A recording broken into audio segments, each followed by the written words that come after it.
आपली friend list खूप मोठी आहे, पण खऱ्या मैत्रीचा अभाव आहे. बरोबर की मला प्रत्यक्ष शेअर करायचं तर समोरासमोर मी करत नाही, फोनवर करत. आणि समोर आल्यानंतर एकमेकांना वेळ देणं, शेअरिंग करणं, इमोशन एक्सप्रेस होणं याचीच लोकांना नकोच वाटते. म्हणजे लहान मुलांना सुद्धा डिप्रेशन येऊ शकतं, कारण आता शाळांमध्ये किती प्रेशर आहे मुलांना, की एखादी गोष्ट फक्त आपण ज्याला म्हणतो की पाठ करायचं आणि लिहायचं आणि ते करायचं, बाकी तुम्हाला काय समजतंय, काय वाटतं ह्याच्या पलीकडे सगळ्या गोष्टी.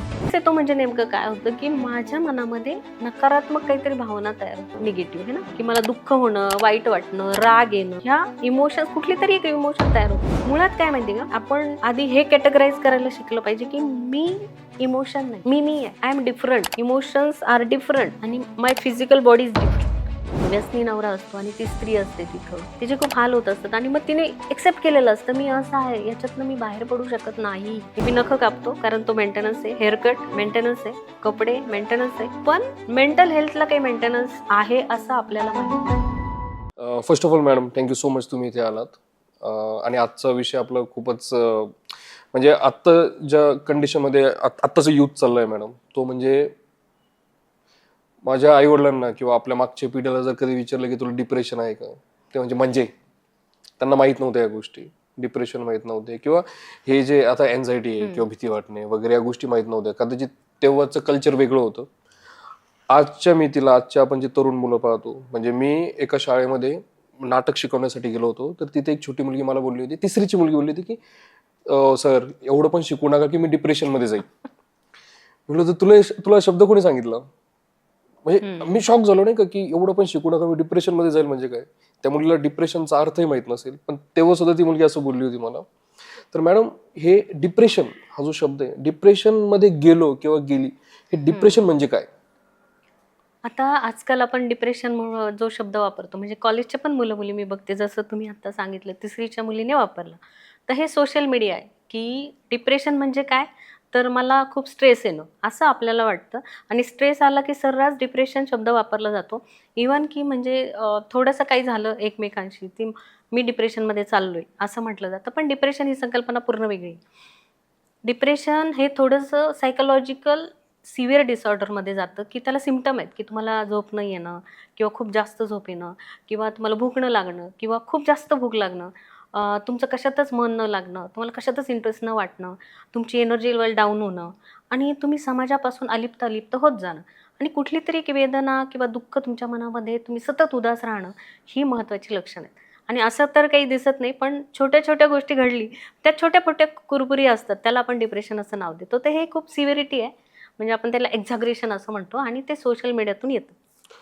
म्हणजे कुठली तरी एक व्यक्ती आहे जिला एकटं राहणं आवडतं, हम्म, तिला जास्त कुणासोबत बोलायला आवडत नाही, हम्म. तर ती डिप्रेस्ड आहे का? नाही, कसं आहे की एकटेपणा चांगलाही असतो कधी कधी. आपण इनर स्ट्रेंथ वाढवतो, मेडिटेशन करतो किंवा रीडिंग करतो, सेल्फ इम्प्रूव्हमेंट करतो, तर ते जेव्हा आपण एकटे असतो तर ते पॉझिटिव्ह असतं. पण कोरोनामध्ये आपण बघितलं की काही लोकांनी त्याचा खूप चांगला वापर केला, पण अपोजिट साईड बघायला गेलं तर लोनलीनेस जाणवला. 2023मध्ये WHO ने लोनलीनेस म्हणजे एकटेपणा हे या जगासाठी एक आव्हान किंवा चॅलेंज आहे आता, ते घोषित केले आणि त्याच्यानंतर लोनलीनेस कमी करण्यासाठी पावलं उचलली गेली. लोनलीनेस हा आता आपण जसं म्हणतो ना, की काही टायफॉईड झाला, मलेरिया झाला, की आपल्याला ताप, सर्दी, खोकला असं दिसतं. पण ताप एक फॅक्टर असा असतो, की सगळ्या आजारांमध्ये दिसतो, है ना? तसं डिप्रेशन किंवा आपण म्हणूया अल्कोहोल डिसऑर्डर, बायपोलर डिसऑर्डर, वेगवेगळे डिसऑर्डर, लोनलीनेस हा कॉमन फॅक्टर दिसतो. म्हणून लोनलीनेस कमी प्रमाणात असेल आणि ती तुमची स्ट्रेंथ वाढवण्यासाठी उपयोगी येत असेल तर ते पॉझिटिव्ह आहे. पण लोनलीनेस म्हणजे तुम्ही एकटंच राहत असाल आणि तुम्हाला लोकच नको असतील आणि तुम्ही स्वतःचा सेल्फ रिस्पेक्ट कमी कमी करताय किंवा एका निगेटिव्ह गर्तेत जाताय, तर ते तुमच्यासाठी घातक आहे. त्यामध्ये कॉन्फिडन्स पण तुमचा खालावत डाऊन असेल, होतो ऑफकोर्स. कुठली गोष्ट करण्याची भीती वाटते. इंटरेस्टच राहत नाही आणि मग ॲटोमॅटिकलीच ती गोष्ट इंटरेस्ट नाही किंवा मग आपण रिॲलिटीमध्ये राहतच नाही. बऱ्याच वेळा आपण आपल्याच विचारांच्या एका गर्तेत असतो ना, मग आजूबाजूला काय चाललं माहीत नाही आणि मग अशा वेळेस आपण कॉन्फिडन्स ॲटोमॅटिकली लूज करणार. मी अशी काही मुलं बघितली की त्यांना त्यांच्या खोलीबाहेर निघण्याची सुद्धा भीती वाटते. म्हणजे कधी बघितली तुम्ही ही मुलं साधारण? साधारणपणे मी आत्ता पण काही मुलांना बघतो की ते खूप कम्फर्ट आहे त्यांच्या रूम मध्ये, हम्म. त्यांना बाहेर पडण्याची भीती वाटते. ते फोनवर खूप चांगलं कम्युनिकेट करतात, पण जेव्हा आपण त्यांना प्रत्यक्षात भेटतो ते बोलतच नाही. एक्झॅक्टली. तर कोरोनानंतर ही गोष्ट खूप झाली, कारण कोरोनामध्ये आपण क्लासेस ऑनलाईन केली, बऱ्याच गोष्टी ऑनलाईन होत आहेत, फ्रेंड सर्कल ऑनलाईन आहे. त्या दिवशीच मी असं म्हणत होते की आपली फ्रेंड लिस्ट खूप मोठी आहे, पण खऱ्या मैत्रीचा अभाव आहे. बरोबर, की मला प्रत्यक्ष शेअर करायचं आहे तर समोरासमोर मी करत नाही, फोनवर करते. आणि समोर आल्यानंतर एकमेकांना वेळ देणं, शेअरिंग करणं, इमोशन एक्सप्रेस होणं, ह्याचीच लोकांना नकोसं वाटते. भीती म्हणण्यापेक्षा ते नकोसं वाटते. कारण आता टेक्नॉलॉजीमध्ये आपण बघितलं, मोबाईलमध्ये ChatGPT किंवा इतर काही ॲप्स आहेत की तुम्ही एक्सप्रेस होऊ शकता तिथे, तुमच्या भावना व्यक्त करू शकता आणि मुलांना ते कम्फर्ट वाटते. कारण कोणी जज करत, कोणी त्यांना काही म्हणत नाही, चुकीच्याला चूक म्हणत नाही, बरोबर असेल तरी बरोबर म्हणत नाही. तर त्यांना ते हवंय की कोणी आम्हाला जज करायचं नाही, कोणी आम्हाला काही शिकवायचं नाही.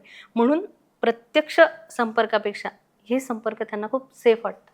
पण हे पण एक डिप्रेशन मध्ये जाण्याचं कारण असू शकतं का? हो, ही पहिली पायरी की एकटं राहायला सुरुवात करणं. मग इथं पालकांचं थोडंसं, इथं मी म्हणेन की आपण जेव्हा स्पेशली टीनेज मुलांना थोडी प्रायव्हसीचा अर्थ असा नाही की दार लावून बसणं, पण त्यांना अभ्यासाला वेळ देणं, त्यांना स्वतंत्र विचार करायला वेळ देणं, त्यांना एक्सरसाइजला वेळ देणं, हे गरजेचं असतं.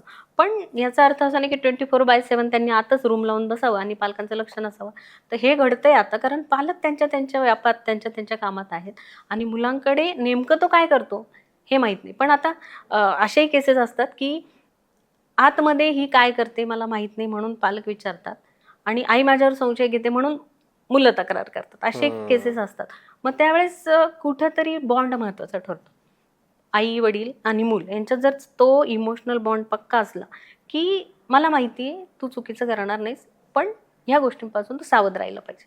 ह्याचे परिणाम असे होणार आहेत, ह्याचे पॉझिटिव्ह रिझल्ट असे येणार आहेत. बरोबर. हे मुलाला माहीत असेल तर तो बरोबर चालतो आणि तेवढा बॉन्ड मला वाटतं थोडासा Create झाला कमी पाहिजे. होतोय. जॉब म्हणा, आई वडिलांचे किंवा क्वालिटी टाइम न देणं. नाही, पण एका वयानंतर असं पण होतं ना मॅम की मुलं जेव्हा शाळेमध्ये असतात किंवा जेव्हा लहान असतात तेव्हा त्यांना असं वाटतं की आपले आई वडील आपले हिरो आहेत.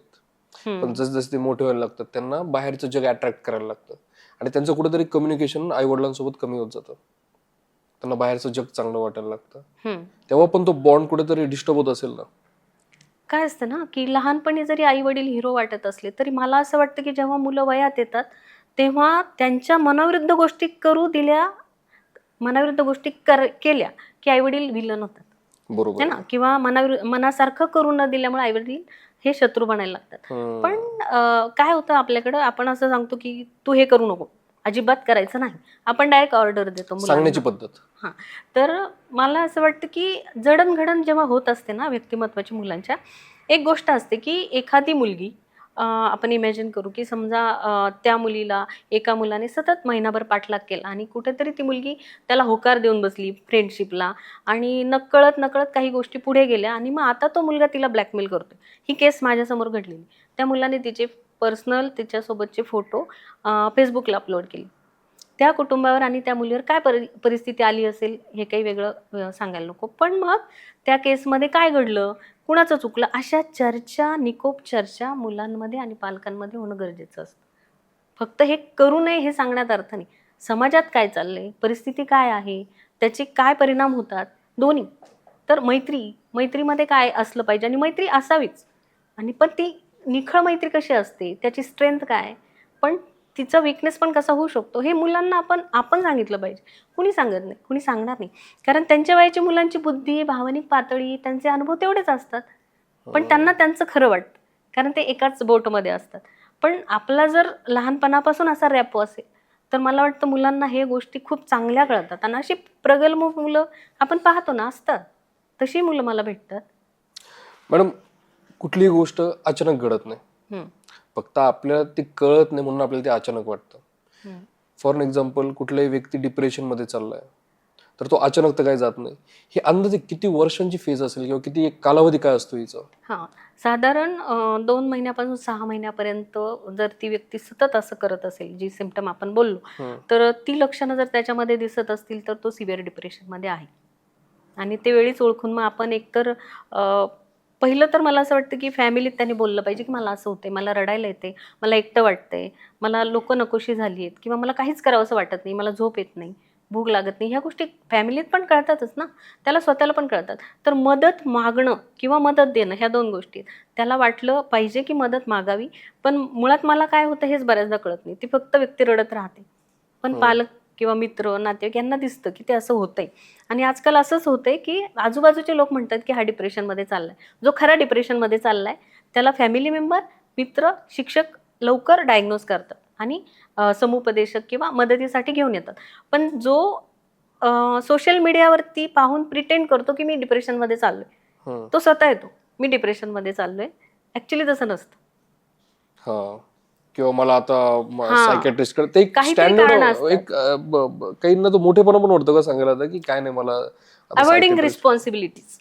Main reason is to avoid the responsibilities, की त्याला त्याच्यावरच्या जबाबदाऱ्या ज्या आहेत त्या कुठेतरी टाळता येतील का. मग तो मॅरिड माणूस असेल किंवा एखादा अभ्यास करणारा विद्यार्थी असेल, तर ते करण्यासाठी बरीच मुलं प्रिटेंड करतात.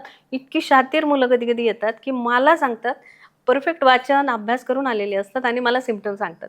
पण एंड ऑफ द डे त्यांची बॉडी लँग्वेज, त्यांचं बोलणं आणि त्या सगळ्या गोष्टीवरून कळतं की हे सगळं फेक आहे. ओके, जो बोलतो की मी डिप्रेस्ड आहे. हां, तो प्रयत्न करतो मला सांगायचा. आणि पालक मोठ्या मुश्किलीने घेऊन आलेले असतात. त्याला काहीतरी टाळायचं, अभ्यास टाळायचं म्हणा किंवा जबाबदारी टाळायची. तो असं दाखवतो की मी डिप्रेशनमध्ये. म्हणजे एका सायकॉलॉजी समोर तो सांगतोय की मला असं होतंय. सगळे सिम्पटम तोच सांगणार. पण जे आपल्याला माहित असतं की ते हां. असल्यानंतर पण डिप्रेशन मग होतं. जेव्हा पालकांशी बोलतो आपण आणि त्याची एकूणच बॉडी लँग्वेज आणि जे काही त्याच्या thought content, expression, the way he behaves and speaks, त्याच्यावरून आपल्याला कळतं की हे फेक आहे. हे असंही होते. आणि स्मार्ट झाली ही पिढी. त्यांना कळतं की काय केलं म्हणजे आपले पालक आपल्याला सूट देतील. मग हा खूप सोपा उपाय. पण अपोजिटली जर बघितलं तर कोटासारख्या ठिकाणी आत्महत्या होतात किंवा मुलं 10वी-12वीची मुलं आत्महत्या करतात. आणि मग हे जर पाहिलं तर हे एक रिअल आहे. त्यांच्यामध्ये डिप्रेशन येतं, पण याला जबाबदार मुलं नाही आहेत. एकदम यंग मुलं मॅम, जसं कोटामध्ये जी मुलं जातात त्यांचं 17-18 वय असतं फक्त. एवढ्या लहान वयामध्ये डिप्रेशन येण्याचं कारण कॉम्पिटिशन आहे का? एवढ्या लहान वयामध्ये एक वयात डिप्रेशन आल्यानंतर मग काही गोष्टी चेंजेस होतात. मुळात ना, एक मूल म्हणजे काय? एक मूल जन्माला येतं तर ते एक स्वतंत्र व्यक्तिमत्व म्हणून घेऊन जन्माला येतं. पण आपण त्याला ती आपली प्रॉपर्टी समजू लागतो. कुणी असेल. म्हणजे एक 25 वर्षाचा मुलगा जो तुम्हाला माहित असेल, ज्याला तुम्ही मूर्ख म्हणत असाल, सगळ्यात बावट माणूस असेल हा.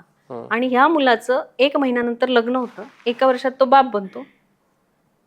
तोच मुलगा होता ना, जो बाप बनलाय.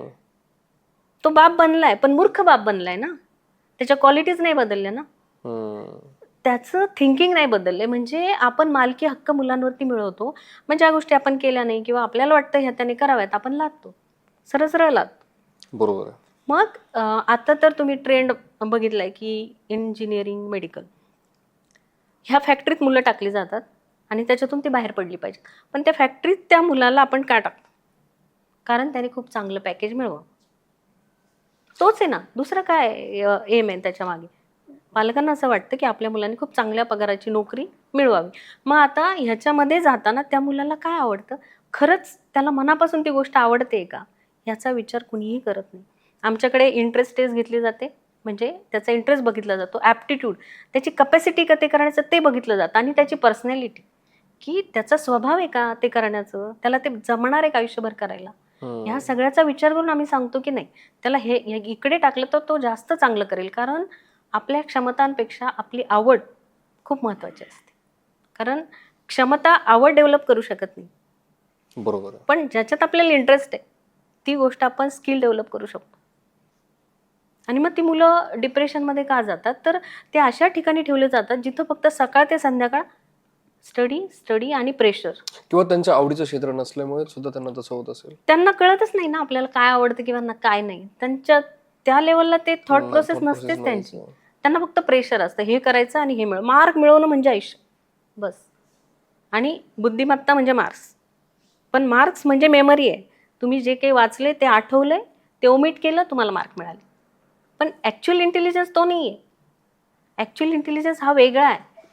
दुर्दैवाने आपली एज्युकेशन सिस्टीम असं सांगते की मेमरी इज इंटेलिजन्स, पण इंटेलिजन्स बियॉन्ड दॅट. त्या मेमरीच्या पलीकडे जाऊन तुम्ही काही इम्प्लिमेंट करता, ते नॉलेज कुठेतरी अप्लाय करता, त्याच्यातून काहीतरी रिझल्ट मिळतात, ते इंटेलिजन्स आहे. पण ते दाखवायला आपल्याकडे स्कोपच नाही. आणि अशा ह्याच्यात मुलं सापडली आहेत. आणि पालकांचा दबाव की एवढी फी भरली तुझ्यासाठी, मी एवढं कॉम्प्रोमाइज केले, मग त्यांना कुठेतरी प्रेशर असतं की मला हे मिळालंच पाहिजे मार्क.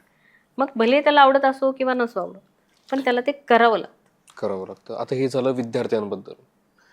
डिप्रेशनमध्ये कुठल्याही व्यक्तीने जाण्याचं एज किती असतं अंदाजे सरासरी, किंवा त्याचं प्रमाण किती जास्त आहे, कुठल्या वयाच्या लोकांचं प्रमाण जास्त आहे? आता चाइल्ड डिप्रेशन पण आले.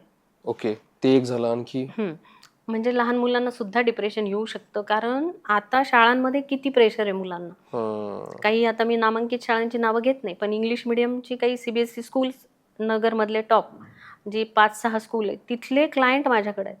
त्या मुलांना इतकं हॅमर केलं जातं किंवा इतकं स्ट्रिक्ट वागवलं जातं की एखादी गोष्ट फक्त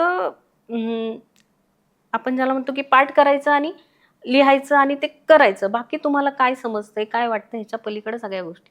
आणि मग ती मुलं डिप्रेशनमध्ये जातात हळूहळू, कारण पालक पण क्लासेसला सोडतात. शाळेतून आलं मूल क्लासला जातं, क्लासमधून आलं की लगेच अभ्यासाला बस. म्हणजे आयुष्य म्हणजे फक्त अभ्यास, पण आनंदातून केलेला अभ्यास नसतो जो मराठी शाळांमध्ये पाहतो आपण. पण आता मराठी शाळांमध्ये आता आपण पाहतो की पालक आता त्याला सेकंड प्रेफरन्स देतात, पहिला प्रेफरन्स इंग्लिश मिडियमला देतात. मला मिडियमबद्दल काही म्हणायचं नाही, पण जो वेळ मुलांना मराठी मिडियमच्या मुलांना मिळायचा पूर्वी, आता त्यांचाही कमी झाला, तो इंग्लिश मिडियमच्या मुलांना मिळत नाही. आणि पर्यायाने जगणं काय आहे हेच विसरून जातात मुलं. आणि मग थोडासा रिलीफ काय असतो की थोड्या वेळासाठी हां मग अर्धा तास तू मोबाईल बघ, किंवा तो म्हणणार हां मी आता अभ्यास केला, अर्धा तास मी मोबाईल बघ. मग परत एकदा टेक्नॉलॉजी किंवा सोशल मीडिया जिथं एक्सप्रेस नाही व्हायचे, होता येत नाही, काहीच नाही, इमोशन्स किंवा मला काय वाटते, तुला काय वाटते, हे कुठलीच गोष्ट घडत नाही, मुलं डिप्रेशनमध्ये जातात. आणि इतर कुठलं एज आहे मॅम जास्त? कुठल्याही एजमध्ये जाऊ शकता, असं काही नाही, त्याला कुठलं प्रॉपर एज नाही. पण पुन्हा मागे येऊ शकतो आपण त्यातनं? हो, डिप्रेशनमध्ये असं असतं की जर माइल्ड डिप्रेशन असेल, ज्याला आपण म्हणतो की एन्झायटी, त्याच्या पण स्टेजेस आहे? हां, ओके. Mild, moderate, severe. माइल्डमध्ये असेल तर चर्चा करून, काउन्सिलिंग करून. हे बघा, अजून एक असं आहे की जेव्हा सिव्हिअर डिप्रेशन असतं तेव्हा मेडिसिन शिवाय पर्याय नसतो, मेडिसिन द्यावंच लागतं. आता होमिओपॅथी, आयुर्वेदिक हे पण आपण करतो, ॲलोपॅथी तीनही चालतात. त्याच्यानंतर मॉडरेट असेल तर त्याला दोन्ही, म्हणजे सिव्हिअर पेशंट हा मेडिसिन घेऊन मॉडरेटपर्यंत आला की त्याला कळते समोरचा काय बोलतो आणि काउन्सिलिंग इफेक्टिव्ह ठरतं. माइल्ड पेशंट हा नुसत्या काउन्सिलिंगनी पण बरा होऊ शकतो, विदाऊट मेडिसिन, कारण तो पहिल्या स्टेजला आहे. त्याच्या काही गोष्टी आहेत, काही समस्या आहेत, त्या दूर झाल्या की ते ॲटोमॅटिकली तो होऊ शकतो. तर ह्या पॉसिबिलिटीज जास्त आहेत की विदाऊट मेडिसिन तो त्याच्यातनं बाहेर येऊ शकतो. पण त्याच्यासाठी तो अवेअर पाहिजे की मला काय होते, नेमकं त्यालाच कळत नाही की मला काय होते. आणि या डॉक्टरचा खूप महत्वाचा रोल असेल ते समजून घेणं. डॉक्टर्स जे काही सायकोलॉजिकल डिसऑर्डर आहेत, ज्यांना मेडिसिन शिवाय पर्यायच नाही, तिथं ते मेडिसिन द्यावेच लागतात. पण मला असं म्हणायचं की कुठल्याही मेडिसिनमध्ये ते सामर्थ्य नाही जे शब्दात आहे. म्हणजे तुम्ही लाख मेडिसिन द्याल एखाद्या डिप्रेस माणसाला, त्याला त्याचे सिम्पटम निघून जातील, पण तो जगायचं नाही शिकणार आहे जोपर्यंत तुम्ही त्याचं काउन्सिलिंग करत नाही, त्याच्याशी नाही बोलत आहे. ॲक्च्युली मी हेच सांगत असते की रिसर्च असं सांगतो की तुम्ही जेव्हा एखाद्या फील्डमध्ये सक्सेसफुल होता, डॉक्टर असेल, लॉयर्स असेल, की काही लॉयर्स त्यांच्यासोबत आपण काम करायला, म्हणजे प्रोफेशन नाही मॅटर करत, त्यांची पर्सनॅलिटी मॅटर करते की तुम्हाला ते हवेसे वाटतात, त्यांच्यासोबत डील करताना छान वाटतं. टीचर्स असतात असे जे खूप आवडतात, ज्यांच्याशी बोलायला छान वाटतं. डॉक्टर्स आहेत, कुठलेही प्रोफेशन घ्या. मग हा विषय डॉक्टरांचा नसून तो इमोशनल इंटेलिजन्सचा आहे की 80% तुमच्या सक्सेसमध्ये 80% हा तुमचा EQ असतो आणि 20% वाटा हा तुमच्या IQचा असतो. म्हणजे गोल्ड मेडलिस्ट डॉक्टर जरी असाल तुम्ही आणि जर तुमचा EQ चांगला नसेल तर तुम्ही सक्सेसफुल होऊ शकत नाही. पण जर तुमचं ठीक आहे, तुमचं 20% IQ आहे, तुम्ही खालच्या नंबरातून पासून डॉक्टर झाला. EQ आणि IQ मध्ये काय फरक आहे? ओके, EQ इमोशनल क्वेश्चन, ज्याला आपण म्हणतो की भावनिक बुद्धिमत्ता. भावनिक बुद्धिमत्ता म्हणजे की तुमच्या भावना तुम्हाला समजणं आणि त्या मॅनेज करता येणं, ते योग्य वेळी त्या एक्सप्रेस करता येणं, शिवाय समोरच्याच्या भावना समजून घेणं आणि त्याच्या भावना समजून त्याला सुद्धा त्याच्या भावनिक गोष्टींमध्ये मदत करता येणं, म्हणजे मॅनेजमेंट जे म्हणतो आपण, emotional management, where, how, when, त्या गोष्टी जेव्हा कळतात आपल्याला की कुणासमोर कधी काय एक्सप्रेस करायचे, किती, ते ज्याला जमतं त्याला इमोशनल इंटेलिजन्स म्हणतात. आणि तो मोजता येतो एका सायकोलॉजिकल टेस्टने, त्याला EQ असं म्हणतात. जसा IQ काढला जातो तसा EQ पण काढला IQ जातो. म्हणजे बुद्धिमत्ता. IQ म्हणजे इंटेलिजंट कोशंट, बुद्धिमत्ता गुणांक. तो सुद्धा एका टेस्ट मधून काढला जातो की आपण IQ टेस्ट करतो. IQ टेस्ट करताना जे बिलो 70 असतात IQ ज्यांचा, ते माइल्ड मतिमंद, मग सिव्हिअर जसा कमी 25 IQ सिव्हिअर मतिमंदता, मेंटल रिटार्डेशन म्हणतो. 70 to 120 हा ॲव्हरेज मानला जातो. अबव 120 हे जिनियस असतात. ठीक आहे. मग आता सायकोलॉजिकल जे तुम्ही मला मगाशी विचारलं ना की डिप्रेशन किंवा कुठलाही सायकोलॉजिकल इश्यू जो आपण ज्याला सफरिंग म्हणतो, की मला त्रास होतोय है ना, हा कुणाला होतो माहिती का, या मधल्या लोकांना. हा बुद्धू असतो आणि हे बुद्ध असतात.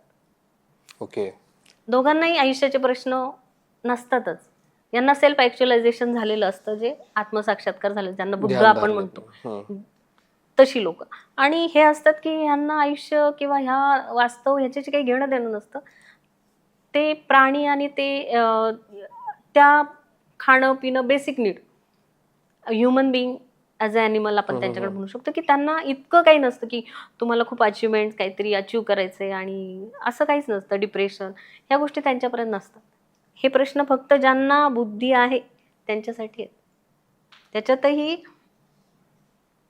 नॉर्मल, आपण ज्याला म्हणू average, middle class, higher middle class आणि हायर क्लास.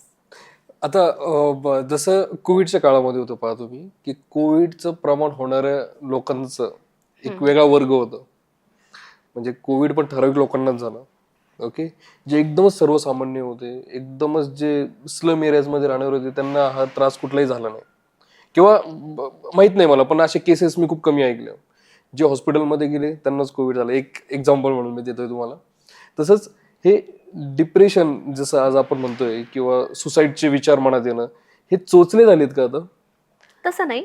जेव्हा सायकोसोमॅटिक किंवा सायकोलॉजिकल, आपण ज्याला सायकोटिक डिसऑर्डर सिव्हिअर असतात आणि ज्या तुमच्या बायोलॉजिकल कारणांमुळे होतात, म्हणजे तुमच्या मेंदूमध्ये दोष आहे, न्यूरोट्रान्समीटरमध्येच बिघाड झालेला आहे, आणि अशा काही गोष्टींमुळे जेव्हा तुम्हाला सिव्हिअर डिसऑर्डर होतात, तर ते काही जात आणि तुमचा वर्ग आणि तुमची प्रॉपर्टी बघत. पण बिझी माणसाला, म्हणजे माझं तेच म्हणणं आहे ना, की ज्याच्या लाईफमध्ये सगळे रिलॅक्सपणे गोष्टी चालू आहे, त्याला इतर गोष्टींकडे. पण जे खालच्या तुम्हाला जो म्हणायचंय ना, जो मुद्दा, तो मिडल क्लासच्या आपण म्हणू की poverty line, below poverty line खाली जाऊ आपण. BPL आपण. असं आहे ना की 2 मुलं आहेत आणि आई वडील दोघेही कामाला जातात, कारण त्यांच्या आयुष्याची प्रायोरिटी आणि मेन प्रश्न काय ना, टू बी अलाइव्ह. मला जिवंत राहण्यासाठी काम करायचं, आणि त्या मुलांना माहिती की मला संध्याकाळी जेवायचं असेल तर आई वडिलांना कामाला जाणं गरजेचं आहे. तर ती मुलं घरातलं काम करतात, जबाबदारी घेतात, त्यांना कधी टेन्शन येत नाही, त्यांना डिप्रेशन येत नाही, त्यांना काहीही होत नाही. आणि आपला प्रॉब्लेम असा आहे की आपण जिवंत आहोत हेच आपल्याला महत्वाचं वाटत नाही. म्हणजे बघा, सकाळी झोपेतून उठल्यानंतर आज मी जिवंत आहे, वाव, असं कधीच होत नाही आपल्याला. किंवा सूर्य सकाळी उगवलं, वाव, फंटास्टिक. किंवा हे ग्रह तारे आपापल्या जागेवर आहेत, ती व्यवस्थित सूर्यभोवती फिरतायत, किती व्यवस्थित आहे. म्हणजे हे सगळं व्यवस्थित चाललंय, फक्त मला एक मेसेज आला डिअर वनचा आणि मी डिस्टर्ब झालोय, म्हणून आजचा दिवस पूर्ण खराब आहे माझ्यासाठी. जगात एवढ्या सगळ्या गोष्टी व्यवस्थित चालल्यात, आणि अंतराळ, ब्रह्मांड, एवढे ग्रह तारे, सूर्य, पृथ्वीमध्ये इंडिया, भारतामध्ये महाराष्ट्र, हे आपलं शहर, आणि त्याच्यात मी एक छोटासा दवबिंदू, एक स्पॉट आहे. पण त्या स्पॉटमध्ये काहीतरी हालचाल होते माझ्या मनात, काहीतरी कुणीतरी दगड टाकतं, तरंग उठतात, आणि मला वाटतं एव्हरीथिंग इज व्हॅनिश्ड. मग तो डिस्टर्ब होतो. म्हणजे जगात सगळं स्थैर्य असताना माझ्या मनात स्थैर्य नाही, तर जगात स्थैर्य नाही. ओके. लक्षात आलं? म्हणजे आपण जे फील करतो ते बाहेर आहे, आत जे आहे तेच बाहेर आहे. आत मी चांगलं फील करते तर सगळं जग मला चांगलं वाटतं. मग मी असा विचार करते की येस, वाव, हा सकाळ झाली, आज मी आजचा दिवस पाहिलाय, आय एम लकी. म्हणजे जगणं हे जर माझी प्रायोरिटी असेल ना, तर ह्या गोष्टी मी आणखीन एक छान उदाहरण देते बघा. इमॅजिन करत की तुम्ही असं बसलेला आहात आणि हे रूम पूर्ण पाण्याने भरली, हम्म. आणि तुमच्या तोंडाच्या वरती पाणी गेले आणि मी तुम्हाला दाबते त्या पाण्यात, तुम्ही काय कराल? ताकदीनिशी मी वरती येण्याचा प्रयत्न करेन. म्हणजे मला ढकलून द्याल आणि त्या क्षणाला एकच विचार कराल की मला जगायचं, दॅट्स इट. Yes yes. त्या क्षणाला तुम्हाला डिप्रेशन, एन्झायटी, अजिबात नाही. बोरिंग है ना, ते कुछ कुछ होत आहे असलं काही होणार नाही. म्हणून प्रायोरिटी काय असते, जेव्हा माणसाला जगण्याचा प्रश्न असतो ना, ते ह्या गोष्टी खूप कमी असतात आणि बिझी असतो माणूस. आम्ही बिअर थेरपी देतो बऱ्याच लोकांना. तर मग जो माणूस बिझी असतो त्याला ह्या गोष्टी करायला वेळच नसतो. पण काही गोष्टी ह्या मी जसं म्हटलं की बायोलॉजिकल असतात, तेव्हा त्या कोणाला होऊ शकतात. पण बिझी माणूसही डिप्रेशन मध्ये जाऊ शकतो. पॉसिबिलिटीज खूप कमी आहेत. जर कसं आहे, एंड ऑफ द डे सांगू का, ॲज फार ॲज कन्सर्न की बायोलॉजिकल रिझन नाही आहेत आणि फक्त एकच रिझन नसतं सायकोलॉजिकल डिसऑर्डर. सोशल रिझन आहे, इमोशनल आहे, सायकोलॉजिकल, फिजिकल आहे आणि ह्या सगळ्या एन्व्हायरमेंटल फॅक्टर्स आहेत आणि ह्या सगळ्यांचा विचार करून एखादा प्रॉब्लेम तुम्हाला होतो. पण जेव्हा बायोलॉजिकल सोडून बाकी सगळे आपण आपल्या आजूबाजूला आपण क्रिएट करतो. आमच्याकडे एक थेरी आहे, जॉन डोलार्ड यांनी दिली आहे, की त्याला आम्ही फ्रस्ट्रेशन ॲग्रेशन थिअरी असं म्हणतो. म्हणजे काय होतं, समोर एक छोटा एक मुलगा खेळतोय आणि आई समोरच्या नळावरती काहीतरी काम करते. हे बाळ इथून बघतं की आई तिकडं काम करते आणि नळ सुरू झालाय, मुलांना पाण्याचं आकर्षण आहे, ठीक. आता हे मूल धावत सुटतं की आता मी त्या पाण्याकडे चाललोय आणि तेवढ्यात त्याला त्याची बहीण धरते. ते पकडल्यानंतर मग तो काय होतो की तो प्रतिकार करतो की मला जाऊ दे. म्हणजे पहिल्यांदा माझ्या मनाविरुद्ध तुम्ही वागताय तर मला राग येणार आहे, मग मी तिला मारणार, तिला लोटणार, ठीक आहे, म्हणजे राग व्यक्त करणार. मग तिने अजून घट्ट पकडलं तर मग लक्षात येतं की अरे ही मला जाऊच देत नाही, म्हणजे मग ॲग्रेसिव्ह होणार, मग जोरजोरात मारणार, ठीक आहे, तरी पण जाऊ दिलं नाही. मग बघा, आधी अँग्री झाला तो, राग आला, मग ॲग्रेसिव्ह झाला, आक्रमक झाला, मग तो खूप वैतागतो आणि मग त्याला कळतं की आता ही सोडतच नाही. मग तो बसून घेतो थोडा वेळ, मग तिला वाटतं की आता हा शांत झाला, पण तो डोकं आपटून घ्यायला लागतो. बघा तुम्ही लहान मुलं जर बघितले स्वतःलाच मारून घेतात कधी कधी. म्हणजे ते फ्रस्ट्रेशन नंतर पुन्हा तो उठतो परत जोरजोरात मारायला लागतो. मग म्हणजे ॲग्रेशन निर्माण होतं. आधी माणूस निराश होतो आणि निराशेतून सुटकेचा मार्ग नाही हे जेव्हा कळतं तेव्हा तो ॲग्रेसिव्ह होतो. म्हणजे बऱ्याचशा घटना ज्या घडतात सोसायटीमध्ये, म्हणजे आपण जे बघतो की कुठल्या जरी व्यक्ती आत्ता मध्ये एक घटना घडली होती की लोक बघा, पुण्यासारख्या ठिकाणी आपण पाहतो किंवा IT सेक्टरमध्ये आपण पाहतो, त्यातली जी IT सेक्टरमधली जी मुलं असतात किंवा जे वेगवेगळ्या फर्ममध्ये जे लोक काम करतात, तर त्यांना ह्या गोष्टी खूप फेस कराव्या लागतात. मेंटल पीससाठी म्हणा किंवा डिप्रेशन नाही म्हणणार मी त्याला, बट ते मेंटली स्ट्रेस रिलीज करण्यासाठी ते वेगवेगळ्या ऍक्टिव्हिटीज करत असतात. तर त्या ऍक्टिव्हिटीज ते करतात, चलो ठीक आहे, पण ते परमनंटली ते त्यातनं बाहेर येतात की पुन्हा त्यांना तो स्ट्रेस सतत राहतो. म्हणजे जॉब करताना तो स्ट्रेस आला त्यांना सपोज, पण त्यांनी जॉब क्विट जरी केला तरी तो पुन्हा येऊ शकतो का, की ते बॉडी हॅबिच्युअल होते त्या गोष्टींमध्ये. काय असतं की आपण आता इथं दोन गोष्टी आहेत. एक सायंटिफिकली जर आपण विचार केला तर तुम्ही जेव्हा मुळातच मनाविरुद्ध काम करताय ना तुम्ही, जर तुम्हाला तो जॉब आवडत नाही किंवा आवडत असेल तरी सुद्धा जर तुम्ही स्ट्रेसफुल सिच्युएशन मध्ये सतत असाल तर तुमच्या सेंट्रल नर्वस सिस्टीमवरती सतत दबाव असतो. म्हणजे काय असतं की आपल्याकडं एक सिम्पॅथेटिक नर्वस सिस्टीम असते. म्हणजे बघा की तुम्हाला एखादा साप दिसला तर तुमची सिम्पॅथेटिक नर्वस सिस्टीम ऍक्टिव्ह होते, जसं की डोळे मोठे होतात, श्वासांची गती वाढते, हृदयाचे ठोके वाढतात, नाडीचे ठोके वाढतात, घाम येतो आणि हे सगळं जे काही आहे, ब्लड प्रेशर वाढतं. मग हे सगळं वाढल्यानंतर ती सिम्पॅथेटिक नर्वस सिस्टीम तुमची ऍक्टिव्ह झालेली असते की आता लढा, तुम्हाला लढायचंय. ती आपली पूर्ण शरीर ते सिम्पटम दाखवत असतं. आणि स्ट्रेस सिच्युएशनमध्ये सेम सिच्युएशनमध्ये आपण असतो आणि असं सतत आपण राहतो, बराच काळ राहतो, आपली बॉडी अशी रिॲक्ट करते आणि म्हणून आपल्याला मग शुगर, BP आणि हे वेगवेगळे प्रॉब्लेम्स क्रिएट होतात स्ट्रेसमुळे. ओके. आणि इतर नंतर त्या ही जी लोक असतात त्यांच्या बाबतीत ज्या गोष्टी होतात या स्ट्रेसच्या, त्यांना विदाऊट एनी रिझन तरी त्यांना स्ट्रेस येऊ शकतो. आता खरं सांगायचं तर स्ट्रेस हा कशामुळे येतो की एकतर पुन्हा मला माझ्या मनासारखं काहीतरी करता येत नाहीये म्हणून स्ट्रेस येतो, किंवा मला कोणीतरी काहीतरी बोलतं, कशाचं तरी वाईट वाटतं, कशाचं तरी दुःख होतं. एंड ऑफ द डे माझ्या मनासारखं काहीतरी होत नाही, म्हणजे तुम्ही मला काहीतरी बोलताय, मग मला स्ट्रेस येतो. म्हणजे नेमकं काय होतं की माझ्या मनामध्ये नकारात्मक काहीतरी भावना तयार होतात, इमोशन्स. निगेटिव्ह है ना, की मला दुःख होणं, वाईट वाटणं, राग येणं, ह्या इमोशन्स कुठली तरी एक इमोशन तयार होते. मुळात काय माहिती का, आपण आधी हे कॅटेगराईज करायला शिकलं पाहिजे की मी इमोशन नाहीये, मी आहे. I am different. Emotions are different आणि my physical body is different. माझे 3 पार्ट करता आले पाहिजे की हा माझा पाय दुखतोय, माझं डोकं दुखते, पण म्हणून मी नाराज किंवा डिप्रेस राहण्याचं कारण नाही, उदास राहण्याचं कारण नाही. ती बॉडी आहे, ते सफरिंग असू शकतं, त्याला उपाय करून ते थांबवता येईल.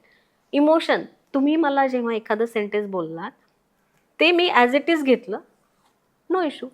पण मी त्याच्यावरती काहीतरी इमोशनची एनर्जी फील करते.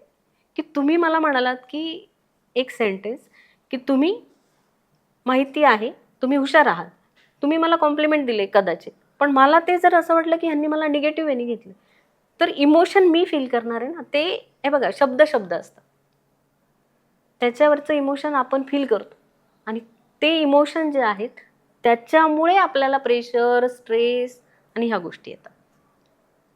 मग ती इमोशन मी तशीच का बघते, तुम्ही मला असं बोललात हे मी तसंच का बघते, तर त्याच्यामध्ये एक सायकोलॉजिकल वर्ड आहे, फ्रेम ऑफ रेफरन्स. की पर्सनल फ्रेम ऑफ कन्स्ट्रक्ट असतो. म्हणजे तुम्ही एखादी गोष्ट बघताना तीच गोष्ट मी वेगळेपणाने बघते, तशीच नाही बघणार. तिसरी व्यक्ती अजून वेगळ्या प्रकारे बघते. मग मी नापास झाले ही मी गोष्ट अशी बघणार की मी नापास झाले कारण माझे शिक्षक चांगले नव्हते, त्यांनी मला चांगलं शिकवलं. तुम्ही असं बघणार की नाही, मी नापास झालो, माझे प्रयत्न कमी पडले, मी आता चांगल्या प्रकारे प्रयत्न करेन. मग हा आपला दृष्टिकोन जो आहे, हा फ्रेम ऑफ रेफरन्स जो आहे, तो बदलता येतो. त्याला संदर्भ चौकट म्हणतात. आणि मग तुम्ही प्रत्येक गोष्टीकडे कसं बघता, भावनेकडे किंवा तुम्हाला आलेल्या अनुभवाकडे, एखाद्या अपयशाकडे तुम्ही कसं बघताय, तुम्ही त्याच्याकडे जर त्या पद्धतीने बघू शकत असाल तर तुम्हाला डिप्रेशन, टेन्शन ह्या गोष्टी येणारच नाहीये. पण आपण तिथं बघताना चूक करते. किंवा आपण आपला रिमोट कंट्रोल दुसऱ्यांच्या हातात देतो. हा, त्याच्यात पण पुन्हा 2 प्रकार असतात बघा. त्याला लोकस ऑफ कंट्रोल म्हणतात बघा. हेच same locus of control means काय, मी फेल झाले ना तर समाज वाईट आहे, आमचे शिक्षक पण खूप वाईट शिकवतात, त्यांनी लेक्चर घेतले नाही, चांगल्या नोट्स दिल्या नाही, सुपरवायझर चांगले नव्हते, कॉपी करता आली नाही, अनेक गोष्टी. म्हणजे आपण दोष दुसऱ्यावरती देतो, म्हणजे त्याचा लोकस ऑफ कंट्रोल एक्सटर्नल आहे. काही लोक घडलेल्या घटनेला स्वतःला जबाबदार ठरवतात की येस मी अभ्यास केला नाही, आता नेक्स्ट टाइम मी करणार आहे. त्याचा लोकस ऑफ कंट्रोल स्वतःकडे असतो, म्हणजे त्याचा ओव्हरऑल कंट्रोल त्याच्याकडे असतो. ही लोक नाही आत्महत्या करत, ही लोक नाही लवकर डिप्रेस होत. पण जी लोक ज्यांचा एक्सटर्नल लोकस ऑफ कंट्रोल आहे ते साधारणपणे जास्त लवकर डिस्टर्ब होतात. आणि मग कुणाच्या वागण्याचं दुःख त्यांना पटकन होतं, कारण सगळ्या गोष्टीला जबाबदार ते परिस्थिती आणि लोकांना धरत असतात ना. पुन्हा एकदा मग आपला ॲटिट्यूड आला की आपण घडलेल्या घटनांना, परिस्थितीला कोणाला जबाबदार धरतोय. ती घटना माझ्या संदर्भात घडली तर मी जबाबदार आहे आणि मी त्याच्यातून मार्ग काढू शकेल, पण समोरचाच जबाबदार आहे, असं जर आपली हे असेल तर मग पुन्हा एकदा दृष्टिकोन चुकतो.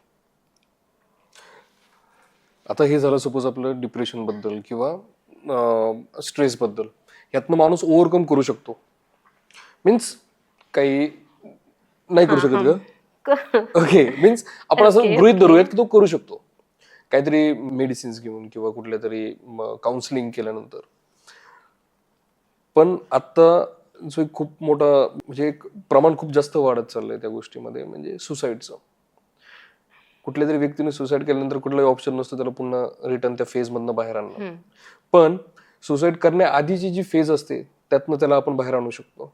पण मुळात बरेचशा वेळेस असं पण होतं की अरे हा तर काल आमच्यासोबत पार्टी करत होता, खूप खुश होता, सगळ्यांसोबत खूप हसी मजाक करायचं, एकदम आनंदाने राहायचं, वाटलंच नव्हतं त्याच्याकडे बघून तर वाटतच नव्हतं की तो सुसाईड करेल. मग असं कधी होतं बरं असं की एक व्यक्ती हसत खेळत असते आणि अचानक आपल्याला कळतं की तिने आत्महत्या केली आहे? तुमचा आधीचा जो प्रश्न होता ना की माणूस ओव्हरकम करू शकतो का स्ट्रेस, डिप्रेशन मधून, किंवा करतो असं तुम्ही म्हणाल.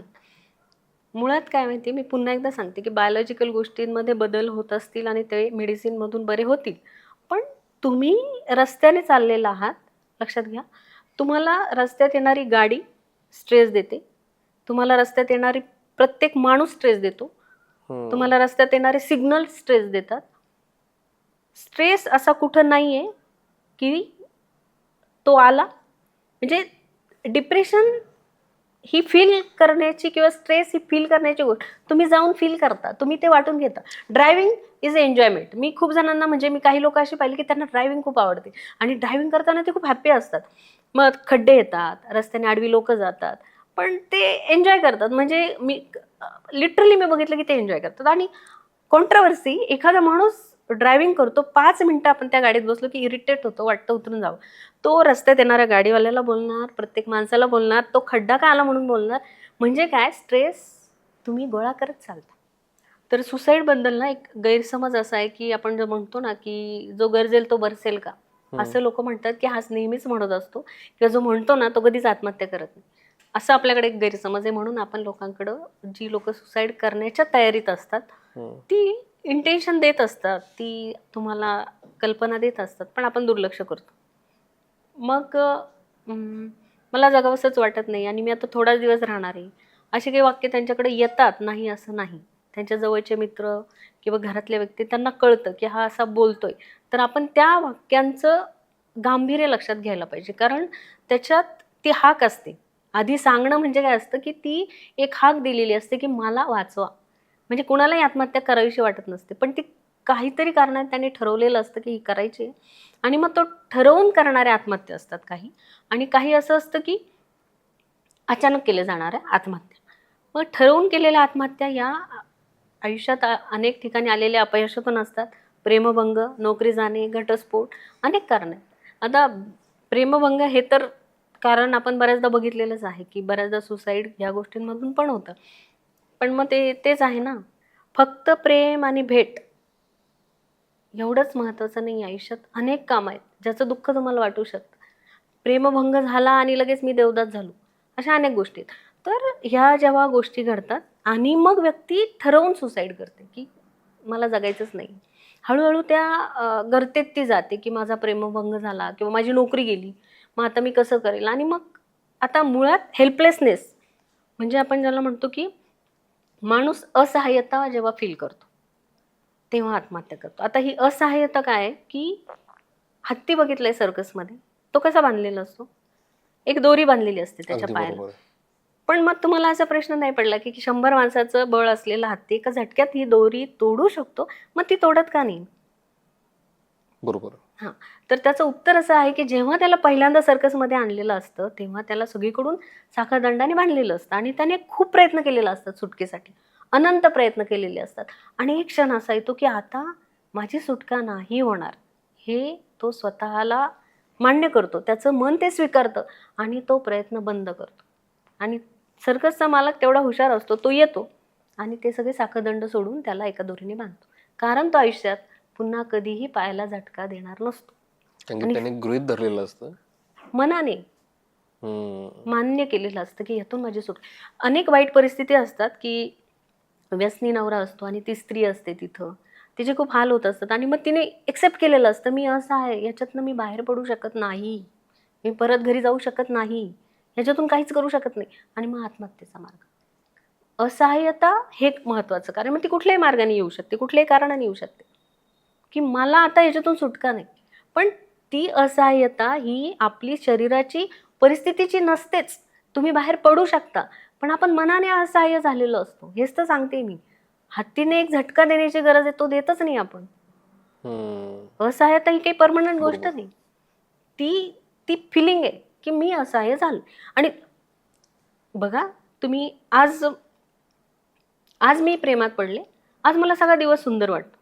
उद्या माझं ब्रेकअप झालंय, आज मला सगळं जग सुनं वाटतंय, भयान वाटते. इट मीन्स की तुमचा पुन्हा एकदा दृष्टिकोन, तुमचं फिलिंग महत्वाचं आहे. म्हणजे तुम्हाला तेच दिसतं जे तुमच्या आत आहे. म्हणून हेल्पलेसनेस बद्दल मी जे काही बोलते की तुम्ही असहाय्य फील करताय, म्हणजे तुम्हाला तसं वाटतं, पण त्याच्यातून सुटकेचा मार्ग आहे. आपण इथं 2 प्रकार आहेत. आता इथं सिग्मंड फ्रॉइड, जो फादर ऑफ सायकोलॉजी म्हणतो आपण, त्याने असं सांगितलं की आपल्यामध्ये एक इन्स्टिंक्ट असते, जन्मजात एक उर्मी असते, एक लाईफ इन्स्टिंक्ट असते, एक डेथ इन्स्टिंक्ट असते. लाईफ इन्स्टिंक्ट म्हणजे जीवन उर्मी, डेथ इन्स्टिंक्ट ही मृत्यू उर्मी. ज्यांच्यामध्ये लाईफ इन्स्टिंक्ट हाय असते त्यांच्यामध्ये एक जगण्याविषयी आत्मीयता असते, उत्साह असतो, मला जगायचे, भरभरून जगतात, सगळे जग चांगलं आहे, चांगुलपणावर विश्वास असतो. डेथ इन्स्टिंग ज्यांची हाय असते ना, त्यांना वाटतं हे जग सगळं निरर्थक आहे, जगात कोणीच चांगलं नाही. आणि आयुष्यात जर कुठं शांतता असेल ना, तर आईच्या गर्भात आणि थडग्यात, असं होम टू थम असं म्हटलं गेलंय. तर मग ह्या व्यक्ती सुसाईड करण्याकडे जास्त आकर्षित होतात जेव्हा त्यांची डेथ इन्स्टिंक्ट हाय असते. जगण्याबद्दल आत्मीयता नसते, कमी असते. यालाही कुठलं एज फॅक्टर नाहीये. नाही, पुन्हा एकदा तो तुमचा स्वतःच्या विचारांचा, बैठकीचा, फिलॉसॉफीचा भाग आहे. आणि सुसाईडचं प्रमाण महिलांमध्ये जास्त आहे की पुरुषांमध्ये? पुरुषांमध्ये जास्त आहे. 70% पुरुष आत्महत्या करतात. कोरोनामध्ये वर्ल्ड वाईड 8 लाख लोकांनी आत्महत्या केली 2021 मध्ये. त्याच्यामध्ये 1,30,000 भारतामध्ये, 18,600 यूथ आहे 18 वर्षाच्या पुढचे, आणि 15 वर्षाच्या आतचे 7,600. ही जर आकडेवारी बघितली तर मग लहान मुलांना एवढे काय प्रॉब्लेम आहे, तुम्ही मला म्हणालात मगाशी, तर हे प्रेशर आहे त्यांना. आणि यूथ हेच की तुम्ही जगण्यापेक्षा तुम्हाला काहीतरी महत्त्वाचं वाटलंय आयुष्यात, मरण. नाही ती गोष्ट ज्याच्यासाठी ते मरण स्वीकारतायत. ओके, वा, एकदम बरोबर आहे की त्यांना जगण्यापेक्षा सुद्धा ती पर्टिक्युलर गोष्ट नाही मिळाली ही जास्त महत्वाची वाटली, त्यामुळे तिने ती स्टेप घेतली. आणि ते राहिलं की अचानक एखादा आत्महत्या करतो ना, हा, तर ते कसं आहे की माझं ना एक सेल्फ इमेज असते. मी माझा एक सेल्फ असतो की मी स्वतःकडे एका दृष्टिकोनातून बघतो. ठीक आहे, माझी एक फिलॉसॉफी असते, चांगलं वाईट एक व्हॅल्यूज असतात. मग अचानक करणाऱ्यांबद्दल बोलते मी. मग काय होतं की तुम्ही माझ्याकडे ज्या दृष्टीने बघताय, जग माझ्याकडे कुठल्या तरी दृष्टीने बघते, ती पण माझी एक सेल्फ कन्सेप्टच असते. माझी सेल्फ कन्सेप्ट समजा इथं आहे, मला असं वाटतं की माझी सेल्फ कन्सेप्ट एवढी चांगली आहे, म्हणजे मी स्वतःला खूप चांगलं बघतोय, जे की मी वास्तवात नाहीच आहे. मी ऍक्च्युअली इथं आहे, पण इमॅजिनरी आयडियल सेल्फ कन्सेप्ट माझा हा आहे, रिअल सेल्फ कन्सेप्ट माझा हा आहे. आणि दोघांमध्ये जेवढं अंतर वाढतं तेवढं आयुष्यातले कॉन्फ्लिक्ट वाढतात. आणि माणसाचा एक स्वभाव असा आहे की कुणाला तरी काहीतरी प्रूव्ह करण्यासाठी अचानक भावनेच्या भारात म्हणतो ना आपण, मानसशास्त्रामध्ये असं आहे की तुम्ही जेव्हा भावनेत कुठलाही डिसिजन घेता, मग तुम्ही आनंदात घेतलेले डिसिजन सुद्धा बऱ्याचदा नंतर पश्चाताप करण्याची वेळ आणतात. दुःखात घेतलेले डिसिजन सुद्धा तुम्हाला प्रॉब्लेमॅटिक ठरतात. तुम्ही जेव्हा इम्पल्सिव्ह असता, इमोशनल असता, तेव्हा जो काही डिसिजन घेता तो बरोबर असतोच असं नाही. आणि मग ह्या भावनेच्या भारात अनेकदा आत्महत्या होते. की सोल्युशन आहे त्या गोष्टीला, ठीक आहे, एखादी गोष्ट घडली, पण ती भावनाच एवढी असते की तुम्हाला काहीच दिसत नाही ते. आता जसं तुम्ही म्हणालात की भावना, कुठल्या तरी व्यक्तीच्या मनामध्ये आत्महत्येचे विचार येत आहेत, ते अंदाजे ते विचार किती काळ टिकतात? तो थॉट की आता मला मरायचंय.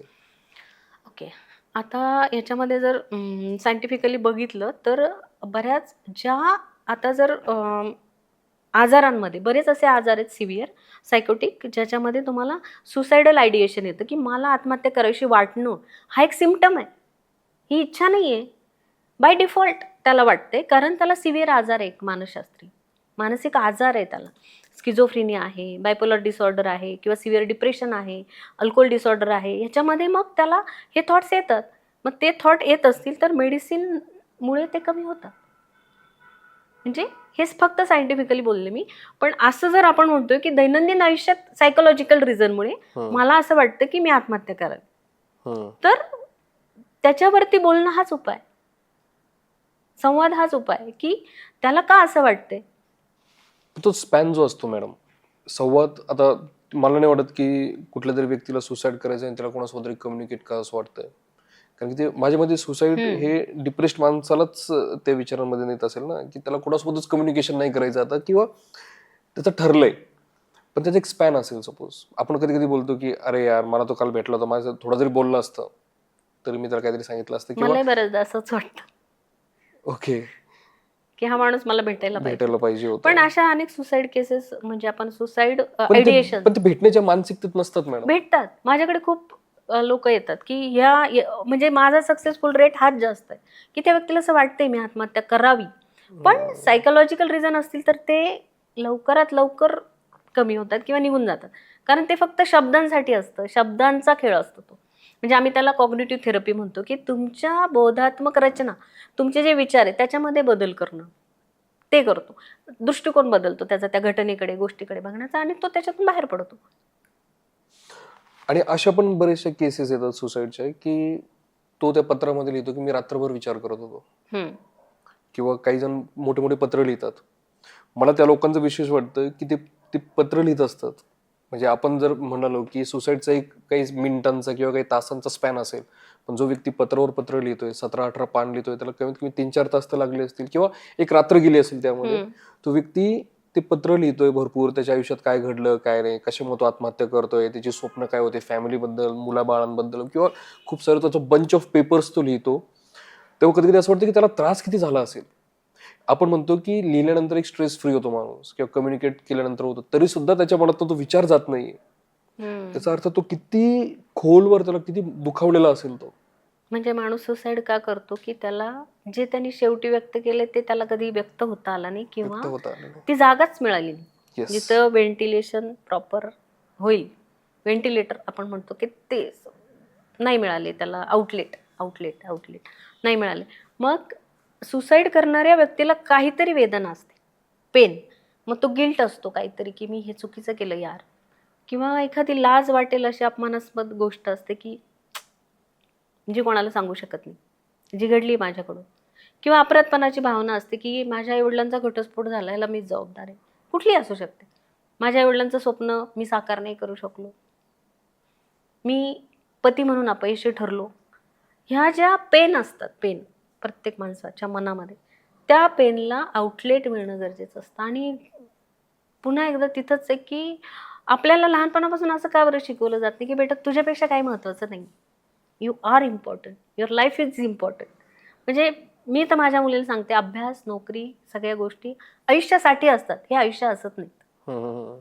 आनंदी आयुष्य जगण्यासाठी जेवढं लागतं तेवढं कमवलंच पाहिजे, मोटिवेटेड असावंच, अचिव्हमेंट आहे असाव्यातच, पण किती.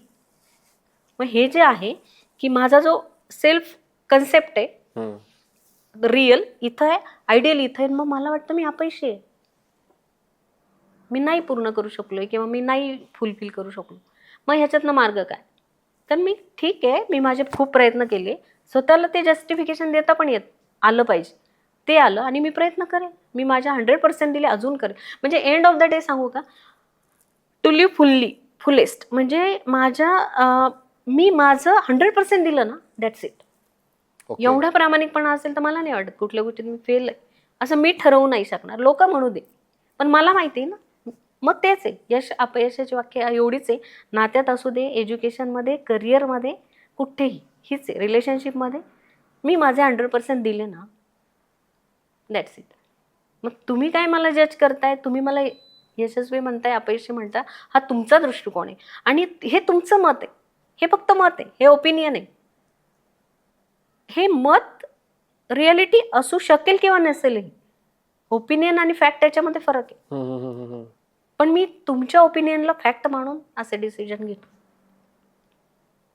आणि सुसाईडच्या केसेसमध्ये बऱ्याचशा लोकांना असं वाटतं की मी सुसाईड केल्यानंतर पुढच्या व्यक्तीला खूप त्रास होईल, त्यांना कळेल की मी किती खरा होतो. हा खूप चुकीचा थॉट आहे असं मला वैयक्तिक वाटतं, की असं नाही शक्य. मीन्स पुढच्या व्यक्तीला जर तेवढे इमोशन्स असते तर तुमच्यापर्यंत ती वेळच आली नसती. काय असतं ना, माणूस कुठल्या कारणामुळे आत्महत्या करतो ते खूप सब्जेक्टिव्ह आहे. म्हणजे असं युनिक असं काही सांगता येणार नाही, जनरल असं काही सांगता येणार नाही. स्पॉन्टेनियस काहीतरी घडतं आणि माझ्या आयुष्यामध्ये एक महत्वाची व्यक्ती आहे आणि ती माझा विश्वासघात करते.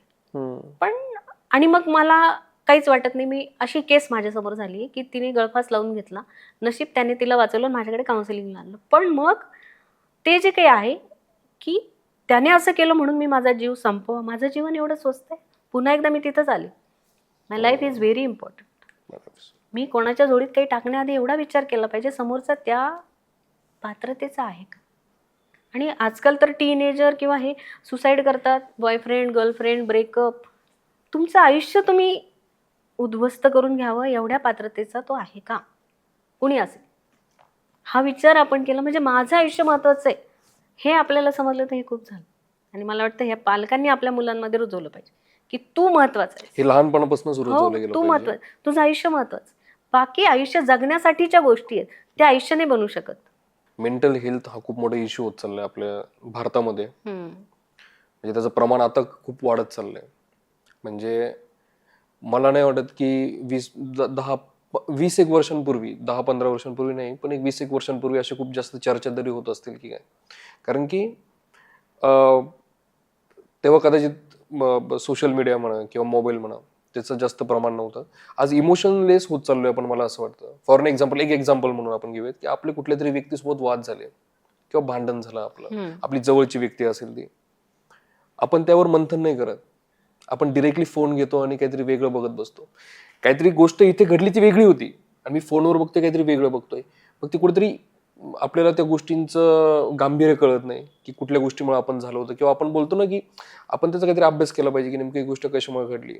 त्यामुळे तुम्हाला त्याचं काही फील राहत नाही किंवा पुढच्या व्यक्तीबद्दल तुमच्या मनात ती फिलिंग येत नाही की हा आपण चुकलोय किंवा ती चुकली किंवा समजूतदारपणे घ्यावं. कारण की प्रत्येकाला त्याचं त्याचं एक गॅझेट भेटलंय, तो लगेच त्याच्यामध्ये बिझी होतो. तो ती होती किंवा कुणी मित्र असतील. तर ह्यामुळे एकतर इमोशन्स कमी झाल्यामुळे रिलेशन्समध्ये इश्यूज सुरू झाले आणि त्यामुळे आत्ताच्या घडीला आपण जर नीट ऑब्झर्व केलं तर जसं तुम्ही पॅकेज चं आपण बोलतो नाही का की लग्न करायचं असेल कुठल्या व्यक्तीला तर पॅकेजेस बघितले जातात. ओके, की अच्छा त्याला किती पॅकेज आहे, तिला किती पॅकेज आहे. मीन्स तिथे आवड निवड इमोशन्सला अजिबात थारा नाहीये, पॅकेजेस आहे. मग मीन्स फायनान्स सोबत त्या गोष्टी कनेक्ट केल्या जातात आणि त्यामुळे कदाचित असं असेल की आज जे भारतामध्ये ते प्रमाण खूप खूप कमी होतं डिवोर्सचं, आज ते प्रमाण खूप वाढत चाललंय. कारण की सोशल मीडियामुळे म्हणा किंवा इतर कुठल्या गोष्टींमुळे गोष्टी खूप सहज अवेलेबल होत आहेत, आता ऍक्सेसिबल आहे. असं आहे का मॅम? म्हणजे तुम्हाला असं म्हणायचं की सोशल मीडियामुळे डिवोर्सेसची संख्या किंवा वाढते. इमोशन्स खूप कमी होत चालले आहेत, इमोशनलेस होत चाललेत लोक. कारण की मी हर्ट झालोय खूप, मी त्यावर जास्त विचार न करता मी डिरेक्टली माझा फोन काढतो आणि काहीतरी वेगळे फनी रील्स बघायला लागतो, काहीतरी बघायला लागतो आणि नंतर मी ते विसरून जातो माझ्यासोबत काय घडलंय. जास्त इमोशनल माणसं आजकाल मूर्ख समजली जातात असं वाटतंय का तुम्हाला? म्हणजे हा ट्रेंड असा आहे की सो कूल. शाळेतली मुलं सुद्धा आई रागवल्यानंतर रडत नाहीत किंवा त्यांना वाटतं की मी कमजोर आहे हे सिद्ध होईल. मला दुःख झालंय मी एक्सप्रेस केलं तर मी कमजोर आहे हे सिद्ध होईल. म्हणजे किंवा मला माझ्या घरी एखादा पाहुणा आला तर मी खूप एक्साइट होते. मी खूप गप्पा मारते तर माझी मुलगी मला विचारते की तू एवढी कसं काय बोलू शकते. म्हणजे मग मी तिला शिकवलं की बोललं पाहिजे, कसं बोललं पाहिजे, का बोललं. पण मग ती म्हणते की आमच्या शाळेत जेव्हा आम्ही असं बोलतो तर एकमेकांना इतकं एक्सप्रेस नाही करत. मी विचारलं का, तर तिने सांगितलं की ते सो कॉल्ड कूल राहायचा प्रयत्न आपण करतो. तर त्याचं असं आहे की माझ्या मनात काय चाललं ना हे समोरच्याला कळलं नाही पाहिजे आणि मी सगळ्या याच्यात कूल राहिलो पाहिजे. पण कूल आणि स्थितप्रज्ञ याच्यात फरक आहे. अजूनही आयाम आपल्या आयुष्याला आहेत, अजूनही भावना अशा आहेत, काही त्या इंटेन्स आपल्यामध्ये असू शकतात. हे कुठेतरी आपण आता विसरत चाललोय. म्हणजे कुठेतरी आपणच कमी पडतोय सोशल मीडियामुळे, की त्याच्यामध्ये दिसणाऱ्या गोष्टी. काही जण ना एकदम मोटिवेटेड असतात, मला अभ्यास करायचा आहे, मला हे अचीव करायचं, त्यांचं जगणं राहून जातं. आणि जे जगण्यासाठी म्हणून करतात तर त्यांचं प्रेम आणि हे सगळं याच्यामध्येच अडकून ते डिस्ट्रॉय होतं. खूप कमी जणांना ते सगळं बॅलन्स करून दोन्ही जगतायत. तर जगताना मला काय पाहिजे, ते किती पाहिजे, ते कशासाठी असतं, ह्या गोष्टी तर आपल्याला हळूहळू कळायला लागतात. तर ते फॅमिलीत आपल्या आता ते तसं वातावरण तर आपण म्हणतो ना फ्री झाले, फ्रीडम, स्वातंत्र्य. मग चर्चा तर करतो ना आपण, मग त्या गोष्टींसाठी का स्वातंत्र्य नाही? की योग्य काय अयोग्य काय हे फक्त मुलं सांगतात की मला हे करायचंय, मला हे करायचं नाही, किंवा ट्रिपला जायचंय, मला बाहेर हॉटेलमध्ये जायचंय. पालकांना ते ऐकावं लागतं. ते एक प्रकारचं ते फक्त अनाउन्समेंट असते की मी हे करणार आहे. पालक विरोध करू शकत नाही. विरोध केला की त्यांना मग कंपॅरिझन पुन्हा सुरू होतं. त्याचे घरचे असे करतायत आणि तुम्ही हां, असे तुम्ही वागता असं करू देत नाही. पण मग त्यातला फरक त्यांनी समजावून सांगितलं पाहिजे की काय फरक आहे त्यांच्यामध्ये, आपल्यामध्ये, आणि ह्या गोष्टी केल्याने काय होणार. तर पुन्हा एकदा तिथंच आलो आपण की अनकंडिशनल एक्सेप्टन्स दोन्ही बाजूने. की मी जेव्हा ना बिनशर्त स्वीकार करते ना तुझा, तर तुझ्यामधल्या निगेटिव्ह गोष्टींचा पण करते, पॉझिटिव्ह गोष्टींचा पण करते. तो करता येणं गरजेचं आहे. मग आई वडिलांना मुलाचा आणि मुलाला पण आई वडिलांचा, की आजकाल माझ्या आईवडिलांकडे हे नाही किंवा त्यांच्यामध्ये हे स्किल नाही. तुम्ही जसं म्हटलं की बाहेरचे लोक चांगले वाटायला लागतात, आई वडील शत्रू वाटायला लागतात. नाही, ते माझे आई वडील आहेत. आपल्याला काय शिकवलं? आई वडील आणि शिक्षक कसे असले तरी ते आपल्या हिताचंच करतात. पण आता तसं मुलं जज करतात, नाही नाही हे चुकलंय तुमचं, ठीक आहे.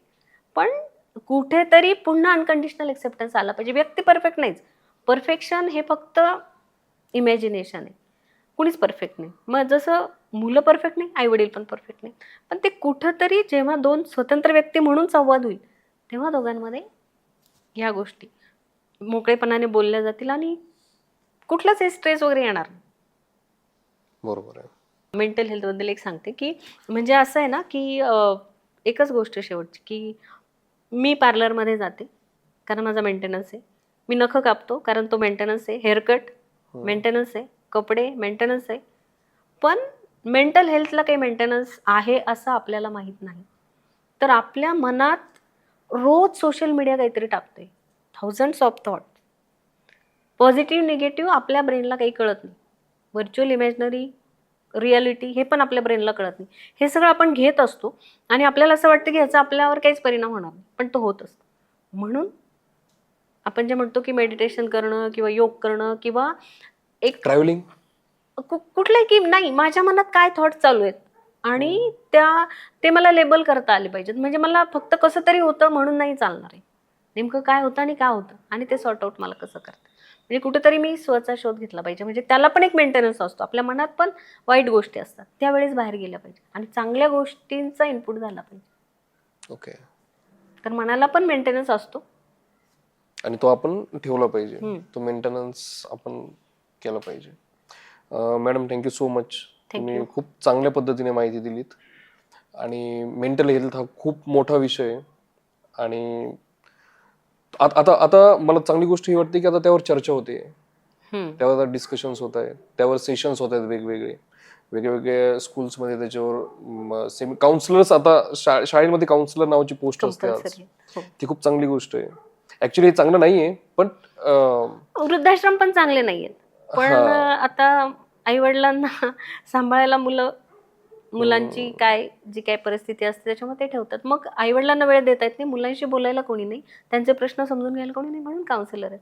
नॉट ओन्ली मुलांना, सगळ्यांनाच, की तुम्हाला प्रॉपर जागा मिळत नाही. काउन्सिलरची गरज पडते का? कसं आहे, end of the day human being. पण कसं आहे की पुन्हा व्यक्ती म्हणून एखादा हार्ट स्पेशालिस्ट आहे म्हणून तो हार्ट अटॅकने मरणारच नाही असं नाही. बऱ्याचदा अशा पण केसेस पाहायला मिळतात की आम्ही जेव्हा सायकोलॉजी शिकताना नेहमी ऑब्जेक्टिव्हली बघता आलं पाहिजे. तुम्ही सब्जेक्टिव्ह झालात की त्याला प्रॉब्लेम येतात, दुसऱ्यांचे प्रॉब्लेम येतात. आणि जो स्वतः सायकोलॉजी शिकतो त्याला ते कसं करायचं हे बऱ्याचदा माहीत असतं. पण दुसऱ्यांच्या प्रॉब्लेम मधून डिस्टर्ब होणारे लोक असतात तेव्हा त्याला प्रॉब्लेम होऊ शकतो. Okay. Thank you so much ma'am. Thank you. खूप चांगलं वाटलं.